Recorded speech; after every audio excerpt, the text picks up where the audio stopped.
Najprej se bi jaz res rad zahvalil vsem, ki prispevali k temu, da je situacija za mojim hrbtom bolj mirna. Od gasilcev, vojakov, policistov, reševalcev, prostovoljcev, civilne zaščite, vseh tistih, ki jih mogoče nisem omenil, tudi občinskih služb, ker se mi zdi, da je ravno to, da so spet stopili vsi skupaj, brez da bi se spraševali o čemrkoli, in ker so bili dobro organizirani. Rad bi poudaril, organizacija je eden od glavnih razlogov, ki sem se lahko v njo prepričal, zaradi katere sem zdaj res zadovoljen in pomirjen. V tem, kar sem videl in slišal, je, da so se od prejšnjih požarov, da smo se ogromno naučili. Naučili smo se, da je treba koordinirati vse te prostovoljce, ki želijo pomagati v učinkovit sistem. In danes imamo učinkovit sistem. Naučili smo se to, da je treba spremeniti zakonodajo, zato da se točno ve, kdo kaj dela, in kdo je tisti, ki kaj plača, in da ne prenašamo nesorazmernih bremen, naprimer na občine, in potem župani ne vejo, ali bi reagirali ali ne.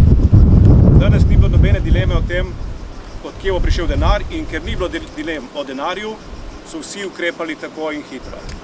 In zadovoljen sem tudi zato, ker so bili izpeljani vsi tisti ukrepi, ki smo jih pred 2 leti načrtovali.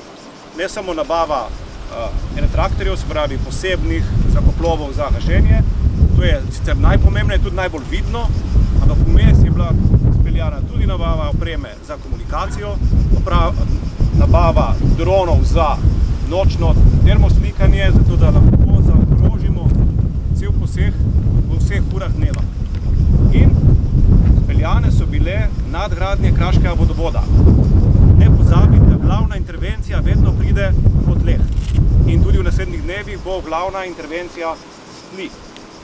In gasilci brez vode si ne morejo nič pomagati.